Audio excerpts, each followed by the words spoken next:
చేస్తూ సక్సెస్ఫుల్గా చేసుకుని కొత్తగా ఎక్కడైనా కౌన్సిలర్స్కి సర్పంచెస్కి చైర్మన్స్ అందరికీ కూడా ట్రైనింగ్ ఇచ్చాం.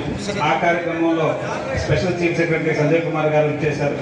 రెండో కార్యక్రమం మెడికల్ అండ్ హెల్త్ తరఫున ఆరోగ్యంలో చేసుకున్నాం. ఆ కార్యక్రమంలో కూడా హైదరాబాద్ నుంచి ఈగల్ టీం నుంచి కూడా వచ్చేసే డ్రగ్స్ బేస్ కండక్ట్ చేయగలిగినాం. ఇవాళ స్టార్ట్ కాబోతున్న ఎరైవ్ ప్రోగ్రాంలో చీఫ్ గెస్ట్గా వచ్చేసిన గౌరవనీయులు అడిషనల్ డీజీ మహేష్ బాబు సార్తో నేను ముందు ఖమ్మంలో సార్ ఎస్పీ చేసినప్పుడు నేను అక్కడ పనిచేసినాను. అదేవిధంగా గౌరవ ఎంపీ గారు, గౌరవ విప్ గవర్నమెంట్ ఆఫ్ తెలంగాణ ఆలయ శాసనసభ్యులు శ్రీ బీర్ రాయలయ్య గారు, వేదిక మీద ఉన్న మున్సిపల్ చైర్పర్సన్ గారు, గౌరవ ఎస్పీ గారు, గౌరవ అడిషనల్ డీసీపీ గారు, ఆర్డీఓ గారు, వేదిక ముందు ఉన్న అందరు కౌన్సిలర్లకి, అదేవిధంగా ఈ కార్యక్రమంలో పాల్పంచుకుంటున్న మీ అందరికీ కూడా నమస్కారం.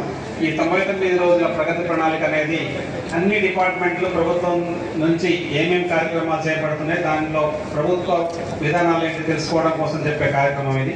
దాంట్లో మీకు ముందే చెప్పాను, 2 ప్రోగ్రామ్స్ అయిపోయినాయి, చాలా గ్రాండ్ సక్సెస్ అయినాయి. రాష్ట్రం నుంచి కూడా సీనియర్ ఆఫీసర్లు వచ్చారు. ఇవాళ కూడా మనకి సార్ రావడం చాలా ఆనందంగా ఉంది. గౌరవ ఎంపీ గారు కూడా సెషన్స్ పోయేవాళ్ళు రేపైతే ఇవాళ కాబట్టి వచ్చి మనలో ఉన్నారు. దయచేసి ఈ కార్యక్రమాలు ఇక్కడే కాదు, ఇది ఓన్లీ ఒక వార్డులో జరిగే కార్యక్రమం. రాష్ట్రంలో ఉన్న అన్ని పంచాయతీల్లో జరుగుతుంది. అదేవిధంగా భువనగిరి జిల్లాలో ఉన్న 427 పంచాయతీల్లో కూడా ఇప్పుడు ఈ రోజు ఇదే కార్యక్రమం చేస్తున్నాం. గౌరవ ఎస్పీ గారు మొన్న మా అందరితోటి మీటింగ్ పెట్టేసి ఎట్టి పరిస్థితుల్లో కమిటీలు 9 మందితో కమిటీ అయ్యాలి, కమిటీలో 3 మహిళలు ఉండాలి. వీళ్ళందరూ కూడా ఇవాళ కూర్చుని ఈ ఎక్కడ పార్ట్ హోల్స్ ఉన్నాయి, ఎక్కడ ఏం చేయాలనే కార్యక్రమాల మీద పెట్టాం. మేము కూడా జూమ్ మీటింగ్ తీసుకొని అందరూ ఎంపీఓతో ఎంపీడీఓతో వాళ్ళ కార్యక్రమం ఘనంగా చేయాలని చెప్పాం. వాళ్ళు కూడా చేస్తున్నారు. అదేవిధంగా రేపు ఈ కమిటీ సభ్యులందరూ కూడా అంబేద్కర్ స్టాచ్యూ దగ్గర పోయి ప్రమాణం చేయాలి, ప్రతిజ్ఞ చేయాలి, హెల్మెట్ ధరిస్తామని, రోడ్డు ప్రమాదాలకు గురి కాకుండా ఉంటామని, సెల్ ఫోన్ మాట్లాడుతూ డ్రైవ్ చేయమని ఇవన్నీ చెబుతూ ఒక ప్రతిజ్ఞ చేస్తున్నాం.